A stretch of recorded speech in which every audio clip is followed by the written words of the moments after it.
Guys, welcome back. Y'all, we are here. This is exciting. I mean, I'm really, really excited for everyone to hear the extended Tony Plana interview. Famously played Ignacio. Warm up your tamales. Get your flan ready. That's right. Dig into a good plate of Tony Plana realness. That's right. Oh, I love that. That's right. Did you just come up with that just now? I just did. You didn't think about that? You guys are psyched. Good for you. Here comes Papi. Here he comes.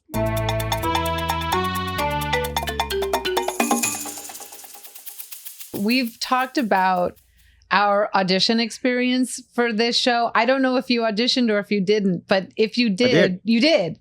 What was that? What was that experience for you? So first of all, they did not want to see me. No. Yeah, because they felt I was too young. Well, your old ass. No, but here, it's 2006. 2006, I'm 54 years old. Oh my goodness. And America is 22. I'm 54 right now, by the way. Well, you guys look amazing, by the way. Especially you, Gorge. Okay, go ahead. Know, I mean, listen, brown won't go down, what I hear. Beige don't age. That's right. So what's interesting is that they wouldn't see me. And they had seen all these people in their 60s and their 70s. And I go, that's just too damn old. Listen, America is 22. Correct. I'm 54. I'm 32 years. By that time, most Latinos have had several children. Say that. That's right. Hello? 32 seems old for like I'm saying relative to. I mean, I know people, there are grandparents by 32. That's right. Right. I kept insisting on it. And then, I wasn't this white. So what I did is I actually put white in my hair. No. I swear. Terry is right here. And she's like, Terry Weinberg exactly, is sitting right here. Yes, he did it. Okay. I put white in my hair and they brought me in. They finally, I kept pushing, or my agents kept pushing, and they brought me in. And I did a reading. They did video, they put you on tape. They put me on tape. On my way home, they called that I had the part. Come on. Are you kidding me? Just right one now? time. What made you keep insisting? And I'll tell you why. I did not even test because I believe I had just had a death in the family. And I think they told them about it. And I was kind of like, it was even hard to go to the audition. Mm-hmm. And so they just made me an offer. God, they showed the recording to everybody. So I've done all that dance, right, of going back to the studio and then the network. Yes. That's what we had to do for the part. But that's and we've shared. They spared me that suffering. Okay, and they I heard about it on the way home in the car after the audition. So Terry just looked at us, Tony. Terry just looked at us and said, "The second we saw that tape, we knew." And let me tell you, I got the ugliest looks from all the other guys in that audition room. When I walked in, it was like, you're too damn young for this, right? That's so crazy to me. Yeah, I know, it's crazy. But we had such different audition experiences. So it's interesting. Like that's something that we're asking all of the cast too, just about like, how did it come to you? And like, because I feel like we've had all just like very disparate experiences of how the show kind of came to us. But I think that Anna was going to ask this to you, T, is like, why were you fighting for this so part? hard for this part to be seen? Yeah. Look, I had, 2003, we had finished with the third season of Showtime's Resurrection Boulevard. Right. Bravo. So good. Right. So good. It was the first Latino-centric show that was actually successful. We ran for 3 seasons and we should have run longer. Yeah. But again, it's like all the situations, and it happened to us as well. It did. You have a change in regime at the network level, and some where you're the fallout. That's right. Right. And I think it's something like that happened to us as well with ABC. But it was so that has to be, except for Betty, has to be one of the most rewarding experiences I've ever had. Mm-hmm. As playing the widowed father of 5 adult children in that show. Mm-hmm. And here I was, the widowed father of, again, another family. Yeah. And I've never been more fulfilled by that resurrection experience, except for the Betty experience. So a part of me deep down inside just wanted that part again, right? I wanted to be the dad again. And I just loved the script. I loved the character. I just loved the project. And I said, oh my God, and I'm sure you've talked about the struggles we had as a show. Yep. Yes. To even get considered to be in the right time slot. Oh. And we owe a lot to basically America's gumption of just going, hey, yeah, if we're testing so great in the testing, why don't you just put us on Thursday night? Correct. Right. And what could he say? Right. Well. Anyway, so for me, there was that, and also to be able to kind of do it again. Yeah. To celebrate Latino family, Latino relationships, Latino identity, in all its multiplicity of dimensions. On a major network. Yeah. I mean, on ABC. Yeah, because Showtime was still kind of, that's right. kind of the redheaded stepchild. That's right. And at a time, this was ABC. streaming was not, we were not living in that world, not even a little bit. I don't even think that anyone really had an inkling of what, where we would be standing now. We used to promote that show, and we asked Latinos, please don't steal the boxes and steal the show. Pay for a subscription, right? Please. Had those contraband. That's right. Boxes, and they were plugging in. It was like, because you know what? We need the ratings. We're the ones who installed the equipment. That's right. Exactly. We need the ratings. We need the money. So anyway, we did. But anyway, I mean, that was part of it. And again, it's like, I'm sure you both felt, everybody in the show felt it. We did. You read the part and you say, I think this is mine. God bless it. I just feel it. It was intuitive. It was compelling. And I said, I got to get in there and read it. But I hope every actor out there who's listening right now hears that and understands that when you feel super strongly about something, it's okay to fight for it and it's okay to go for it. Yeah. And look, 9 times out of 10 you might get the kick in the teeth, but there's that one time that will work. And as actors, we're just always scrapping and fighting for it, but it's worth it. It's worth it when you know that part is yours. And that part is yours. No, listen, exactly. But here's the deal too. And I'm sure you guys responded to this too. The issues. And you read the pilot and you go, oh my God. Mm-hmm. So in my career, if you look at a lot of the films that I've been in, a lot of them have had very powerful socio-economic, political resonance. That's right. Absolutely. And because you read the material, you go, I got to be in this. I got to tell this story.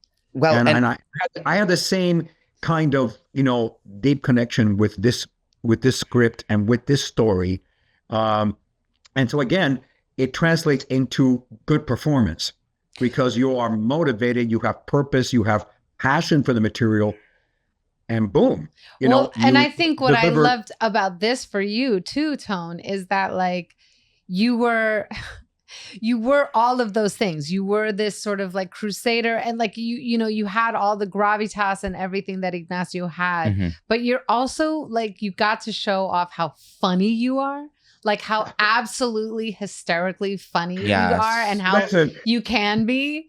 And that's the thing about Betty that gave us it was so layered and so amazing because you got to be just about the funniest person in our house. And by the way, just Plana, and that's saying something. Plana, for context for you.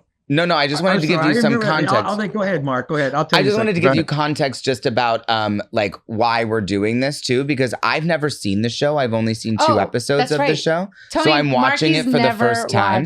The show. So what's that? He's never watched the show. He's watching it with us. So I'm watching it for the first time. So watching it, getting to know Ignacio is happening in real time for me, just in terms of what was, of course I was there and I have memories of being there, but of just what was actually shown to our fans and the audience. So I just wanted to give you that context when we're asking you questions about it, because some of my questions might be a little bit on the nose, but Mark's never seen it. I tell you, one of the things I'm proudest of is enacting that transition that Ignacio has towards you, towards Justin. Yeah. Because at first he's like, what is going on here?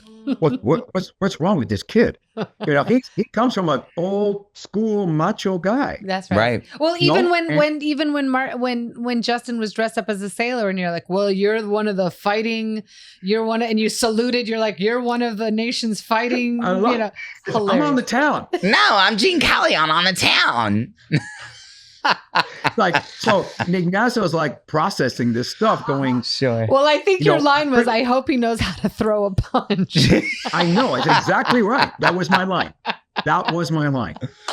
But then later on, especially when Santos comes in and challenges that acceptance, he goes right at him. That's right. And so do you. And we just become like, mother and lion. Yep. Mother lion and father abuelo, lion. abuelo lion.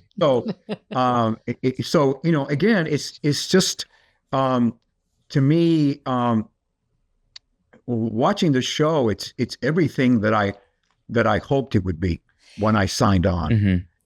Mm-hmm. And I think it was also, one of the things I'm most proud of in the work I've done by the way, this is my 50th year. That's Jesus. Bonkers bananas. This is my 5th decade from my first professional job in the theater in 1975. I love it. And then how do you do it? Jeez. I don't know. I don't know how you're doing it. One step at a time. Yeah. You don't even think about it. But what I'm most proud of was I was able to, and not everybody can or they can, but maybe they haven't been able to navigate what you said, Anna, navigate between drama and comedy. It's a rare gift. That was the amazing thing about Ugly Betty. That's right. Mm-hmm. Every single player had to be adept at both. That's correct. But Ignacio is that tone on the show could turn on a dime. That's right. It could be, I'm getting ported to, I'm doing some crazy guy who just, all this blood. That's right. That's right. So it was just, it could turn on a dime. And I'll never forget, because America was working like a beast. Like a dog. Yeah. She was like working so hard. We'd be there at 2 or 3 in the morning in Mo doing some scene. And I go, was that even funny? Right, exactly. Right. Tell. It was so you couldn't even tell. But that's what I loved, and that all the players in that show. There was not a single actor there who couldn't do both. And that's also, Terry points out, we had drama writers and comedy writers, because it was that show. This was, the thing is, but that's how life is, Tony, don't you think? Mm-hmm. Life is that, especially, I can only speak from my experience, but I think especially within Latino families, like we're in the middle. Like, for instance, what we're going through now as a society, like it's so dark and it's so dire, but joy is our revolution, and joy is where we can sort of, fight against the system, finding it in dance and music and laughing and in community. And I feel like Betty, 20 years ago, before we were in this like deportation nightmare, we were sort of ahead of that game, and your character was at the center of it. We were tackling things that people hadn't even touched, and we did it without like finger wagging, and we did it and we did it because you were just this incredible beacon for normalcy. Is the wrong word, but it's like, it's everyone it's your neighbor, it's your favorite person. Yeah, there's a universal aspect to him. Like Ignacio was your favorite person. Yeah. Ignacio. You know everyone knows and him. that also, I think that just the essence of Ignacio, extends beyond ethnic group or culture or community. Every group has an Ignacio, if not many, by the way. And so I think that was also just watching him.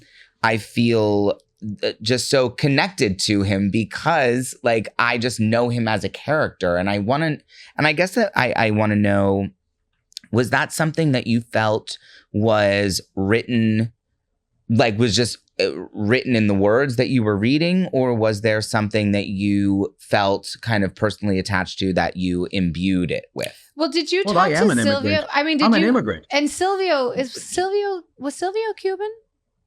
Yes. Yeah. So did you have, Silvio was you guys have been listening. You know that Silvio was our sort of, showrunner, head writer, head everything. Like he was our brilliant, young, incredible man. And did you and Silvio talk about sort of Ignacio and that experience? Yeah. I mean, I think it was appropriate or helpful, the fact that I was an immigrant. I'm an English learner. I learned how to speak English. You were born in Cuba. I was born in Cuba. I came over when I was 8.5 years old. Wow. I was in the middle of the 3rd grade. Oh my God. And landed in Miami. We spent about 1.5 years more in Miami, and then we moved to California. I grew up in Culver City, Venice. I've always often talked about this, but our first little house, a 2-bedroom house that we rented, was right across the street from MGM Studios. No kidding. And I used to do a paper route, and I used to peek through the gate. There was a little opening in the gate. I used to look in there at what was going on.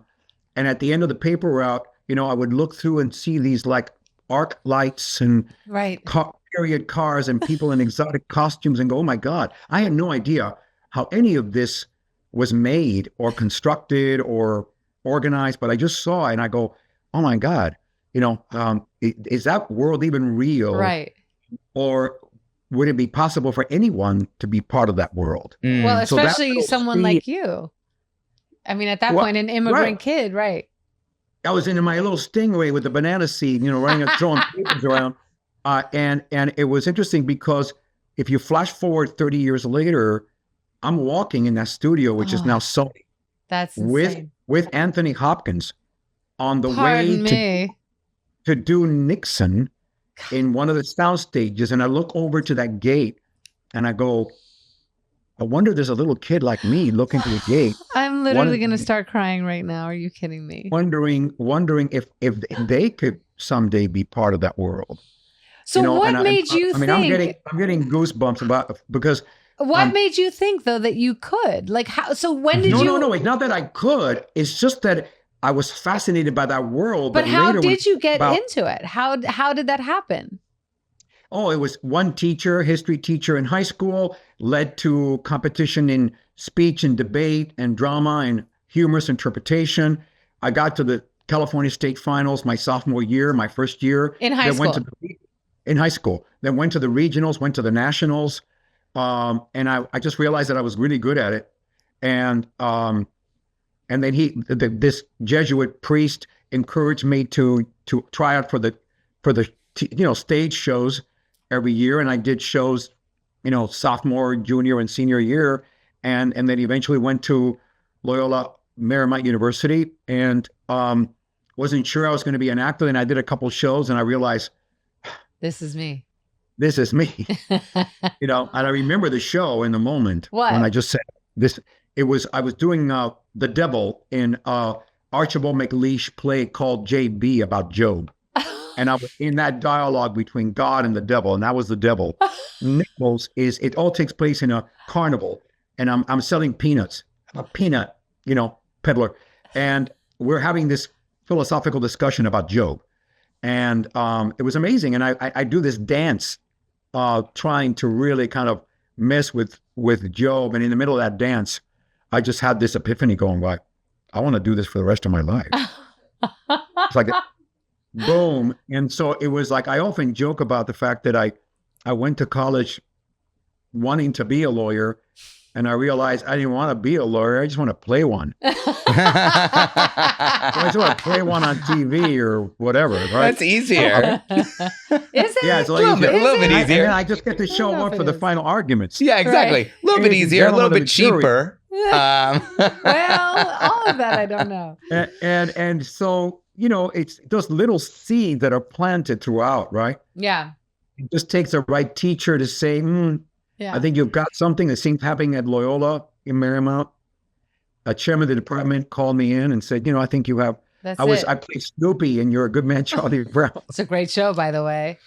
All right. Yeah. So wait, we want to, did we get everything for episode 7 that we wanted? No, not because even. We haven't even talked about it. So I want to get into this this episode. Yeah. I mean, this was the episode where, first of all, we mentioned it earlier, but there's so many scenes where, because up until now, Ignacio has been sort of like the dad, the supportive dad. He's always there. He's there for a joke. He's there, in times of trouble, I cook, like if there's drama, I cook. I loved it. But that's you, like, right? You're the jovial sort of like supportive dad up until now. This was finally the episode where we start to see the chinks in the armor. We start to see the cracks. We start to see like your vulnerabilities because Hilda and Betty are like, wait, so all of this stuff is happening with the HMO, and we start to see Ignacio, react to that, and we see him being scared, and being the Latino that you are, the reactionary of it is like, I gotta go for a walk. Like, stop asking me about this. I'm not gonna talk about it with you guys. Like, because you protect.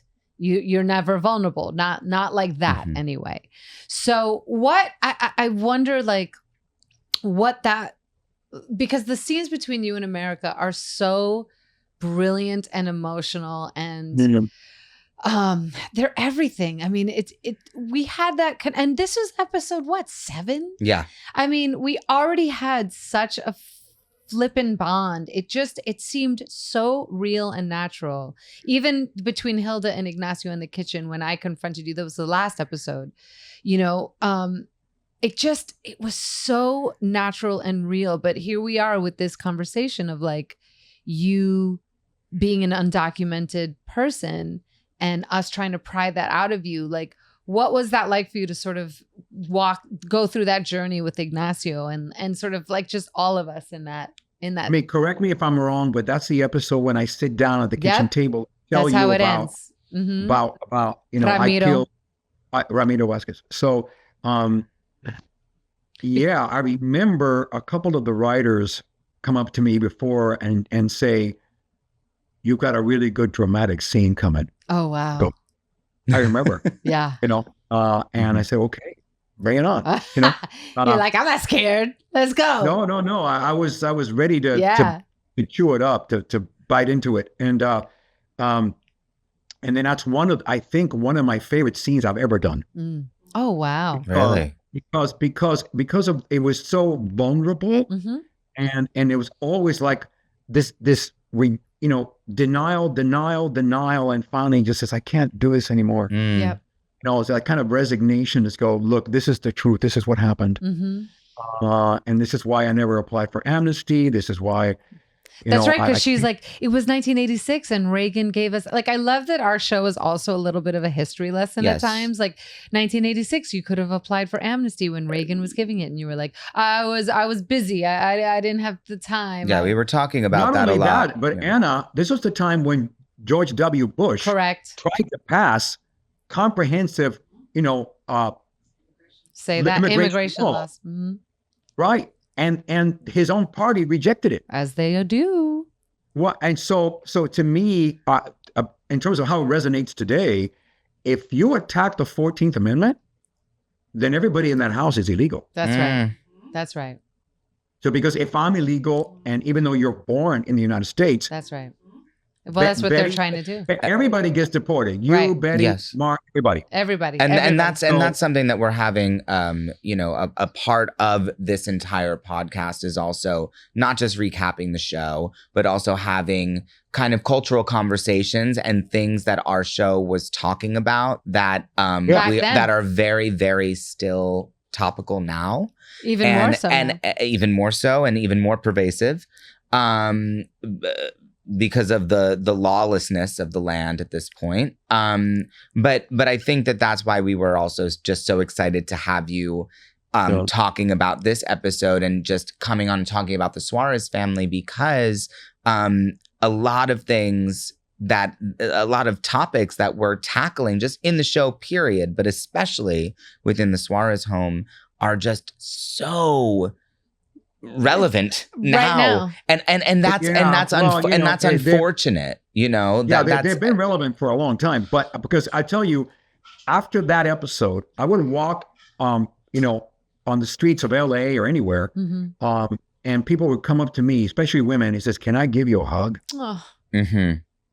That's how moved they were that I had revealed these things, and it shows that there are some real reasons why people emigrate. That's right. I mean, there are, and mostly they're rooted in violence. That's right. Surely. That's exactly right. And so it's not just simple economics. No. It's not just, I want a better job, I want to make more money. No. A lot of them, it's just, they have to leave extremely violent conditions. Correct. Untenable, intolerable, and they have to come here and suffer. I mean, that was the case with my parents, so they had to leave for a lot of the same reasons, because they were threatened politically and also, physically.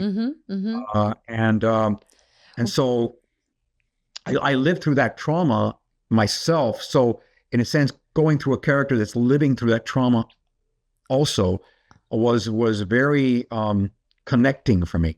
And I loved that you as an actor and as the character, the thing about the way it was delivered with Ignacio is there was such, like you said, there was such a vulnerability there, but there was also that very sort of Latino thing of like, this was my woman.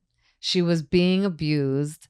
I was going to take her out of this situation no matter what was going to happen and come hell or high water, because I love the love story that you and the mom that we never got to meet, because she had passed away by the time the show had started. But like, I loved that Ignacio always had this sort of love story, and it carried through with Betty and Hilda, but especially with Betty, and that love with that the mom and that mother, and that sort of, it was a very sort of like, it just really spoke to, I think, us culturally, just your sort of struggle with all of that, of just being this sort of like, poor kid who was this brilliant chef, by the way. Like, I also love Ignacio's through line of like, it's drama, I cook.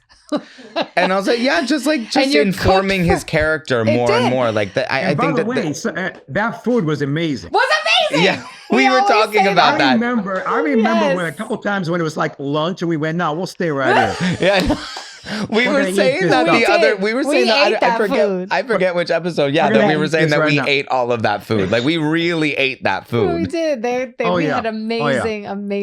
I remember when we first moved to New York, and the guys who because they didn't know us at all, and they would just like sort of throw like a can of beans into a pot, and we were like, no. Like, we actually eat the food. You guys are going to need to get like an actual like food situation. There needs to be a food, there needs to be a chef. Stylist. And stylist, because y'all didn't do it right. Yeah, it was so funny, but we did demand higher quality, and we got it. And we Remember, did. They brought in some really good chefs. That's why we were eating in every scene. That's why we were eating in every scene. So cool. But I think going back to the scene, there is something, I think, for me that kind of brought it home. Yeah. In terms of my own reality as an immigrant, English learner, poor kid, poor immigrant, and same struggle as my parents in many ways to learn a language, to survive, and to see that, that being threatened, is such a frightening thing for him. But also, I think what I love about this show is that all these, social, cultural, racial, political undercurrents are always have such a strong presence underneath this, what seems like a very frothy comedy. Absolutely. And so what it did for me is that it intensified and sharpened the satire. You look That's at so both brilliant. you look at both worlds, all That's so these brilliant. cross currents are all kind of embodied in Betty trying to cross to the other side. Right. And And still being remain true to herself and still be true to herself. Right. Yeah. One of the things I mentioned to Terry on the phone, I said, what I loved about the Suarezes is they had a moral compass. That's right. They had moral, like you said, gravitas. Yes. And so they give her a check for $20,000, can't take it. Can't take it. And there's loyalty when she is betrayed by the Salma Hayek character, Sophia, she just says, I'm out of here. Yeah. She's loyal. Yeah. Yeah. She lets And Hilda sell the and she's Herbalux at principled. at Mode. What's that? She let Hilda sell Herbalux at Mode. Oh, that was hilarious. That was hilarious. And it starts going like hotcakes, right? That's right. You can get thinner on this stuff. 10 pounds in 10 days. Oh, no. Listen, your character, Anna, is one of the funniest characters I've ever seen. Oh, I love you. It's crazy to see it. It's crazy to see it on screen versus being there, because it was always so much fun, everything that we were always doing. But then seeing the choices that are made, especially, and a credit to Anna as well, as like I said to you about like just choices that are made, and that it just watching it, how it just, you can just pour into it, is a really illuminating and inspiring experience, like to watch, because look, Mark, just the contrast between the two sisters. Yes. And the wonderful way, Anna, that you use your Queen's accent. I laugh out loud every time you open your mouth. I love you. You and Gina Gambaro, whatever. Yes. Was hilarious. That's my baby girl. I love her. It was so fun. And you see the two divergent roads of the same family and the same, basically two sisters. And how you handled us too, though. Yeah. Like the dynamic of, because to me, it always seemed so genuine and real. I never felt a false note ever for 1 second. I believed everything that we were doing, like your reaction to the both of us, the way you spoke to Hilda and the way you spoke to Betty, the way you spoke to Justin even. You had your own relationship with each of us. There was nothing homogenous about it. It was so deep, and it was deep from the second we met each other, Tone. It was like we had that shit in the fucking bag from day dot. And I really think that's a testament to you. Well, maybe, but it takes two to tango, or three or four. Four to tango. Four to tango. But I remember Terry just like, I think we were shooting the pilot in Queens, for sure. In Queens, in Astoria. Yep. Remember in Astoria, also for lunch. Yeah. The food, the Greek food there was out of this world. That's why we went to. Yes. We go. Oh, it's lunch. See you later. That's right. We did. We'll be back in 45. And so, I'll never forget when Terry, I think the first time we shot the scene of the family, like those dancing scenes. That was just, when you and Betty, Mark, you and Justin and Betty are dancing. Yeah. And you and I are dancing in the back. That's right. It was, to me, it was like, I love this family. I love this family. I know this family. They're playful. And I never forget Terry, I walked back to the camera and she was there. We go, well, it's obvious. We have our family. Terry's over here beaming ear to ear, crying. like almost crying. She's literally almost crying. You should see her right now. And I think you're right. And because I think for some reason, just chemistry, we're all able to relax and be ourselves within these characters and accept each other. And there was a sense of acceptance and intimacy.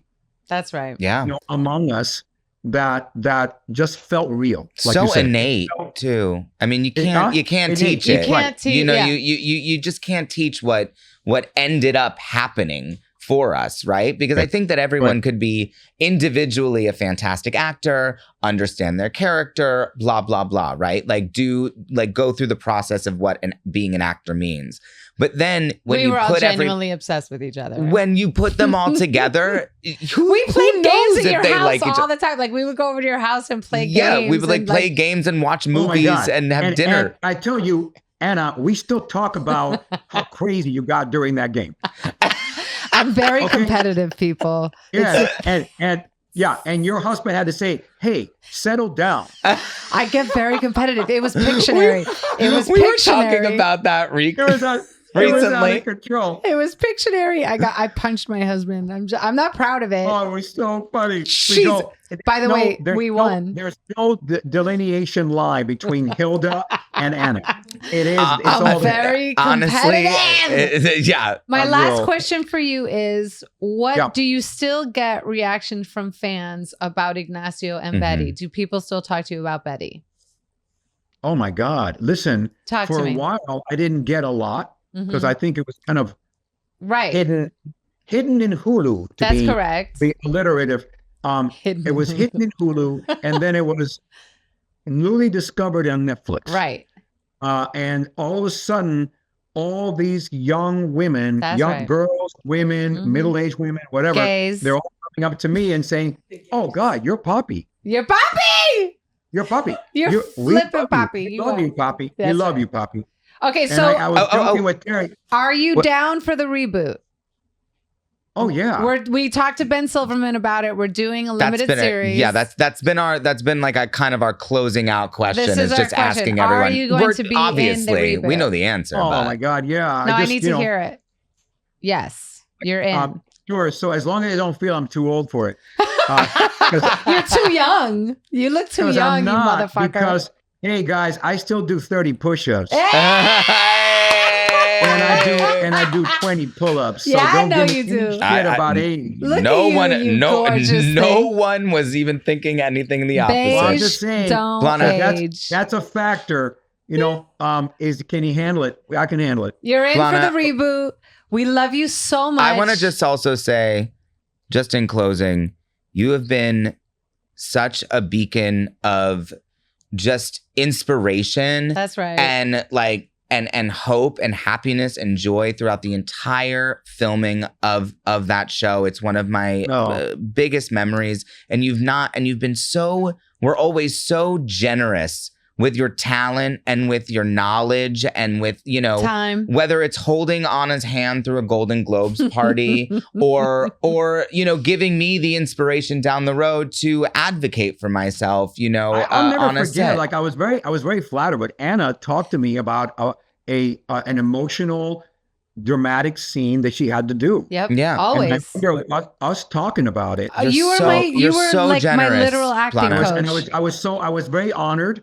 And I took it very seriously. You did. That I wanted to help her. He was my absolute acting coach. All those scenes with Santos, everything of all that trauma, you really worked with me through that. And then throughout the rest of the seasons, whenever I had an emotional scene, just so you guys know out there listening, he was definitely our coach. But also not only that, Tone, you have remained a beacon and a strength for outside of that for all of this time. And it is a testament to Betty, but it's also a testament to you and to all of us. And I love you so dearly, so truly, truly, truly much. Oh, Tone, where can everyone find you on social media? What's your social handle? Give us your it's at tonyplana.com. And what's Instagram? The real Tony Plana. That's what it is. I know that because I think it's the real I Tony tried to Plana. DM your ass on it. I do not do a lot of social it's media. It's the real Tony Plana. Listen, people. just if you need to find him, go to his website. Okay, he might do 20 pull-ups a day, but he has only a website. Facebook, Tony Plana. I almost said I have a wonderful MySpace. Don't do it. Don't do Plana, it. we gotta get you a social media manager. God damn it. Facebook ain't it? Oh, I do. I'm desperate. Well, to do it. I'm so lazy about it. I'd rather read a book. That's right. I love you so much. We love you so much, and we'll see you so soon. Ada and the kids. Yeah, I want to leave you. I don't know if you remember this. Before our first scene in the pilot, we were right about to go on into the house, and America kind of, we held hands, and America said, let's remember this moment, because I think we're going places. I'm going to start crying, Tony. I just literally held Marky's hand when you said that, because I was like, I just remembered as you were saying that. Like, right? I just remembered as you were saying that moment. And she was so like, in a sense, kind of prophetic, right? Yes. Because let's remember this moment, because, we're going places here as a family. It's like, okay. And we did. We remembered it. And we are, and we will. And we love you, love you, love you, love you. Thank you so much. Love you back. You are a king. Thanks for inviting me. I'm really honored. God, we would not have done this you. without you. There's no question. I Thank love you. you so much. Love you. And all the best with this podcast. Anytime you want to pop me in, you're going to be a regular. Yeah, you're coming back, unfortunately for you. So a reoccurring. Buckle up. Right, yes, recurring. Exactly. Love Special you, Tony guest Plana. star. Bye, Plana. Yeah, bye. Besos. Take care. Bye-bye. Love you both. Love you. Bye. Okay, so I laughed, I cried. I mean, Tony Plana forever. It's just, and I just mean everything that I said. Like watching him just, watching the show is bringing up so many just memories, just of not just about making the show as characters, but the experiences that I had with everyone as human beings. Right, because... And I think that to me, the thing that I remember most about my relationship with Plana, like making the show, was not Ignacio. It was like Tony Plana. You were safe and it was Tony. Yeah, like there was just something where I was like, wow. And I was thinking about it too, where we were, my mom and I came to Los Angeles. My dad was home, and there was not really, there weren't like men around that felt safe. Yeah. And like, like in that way. And I just feel like Plana just kind of filled that. Acknowledged that implicitly and just took that role on. And I just, like I felt protected by all of you. Plana really kind of set the precedent for what that protection really looked like, in my opinion. If you guys have any questions for Tony or any questions about all of these things, please let us know. We would love to hear from you. Yeah, we need to hear from you, by the way. Like, this is kind of going to be a big part of the whole situation. Yeah. We want to talk. We want to talk. We want to talk about things. Yeah. And I want to hear your experiences. We're at Viva Betty Podcast on Instagram, or you can just email your questions, maybe send like a little video or something. I would love a video. I'd die for a video. Right? Audio note. I do love listening to just a voice. Give it to me. What I mean? We're making a podcast. So. Give us your voice. And that's vivabettypod@gmail.com. Yeah. And you can subscribe and comment on the iHeart app or wherever you get your podcasts. We love you so much. Love you. Viva Betty. Mwah. Mwah.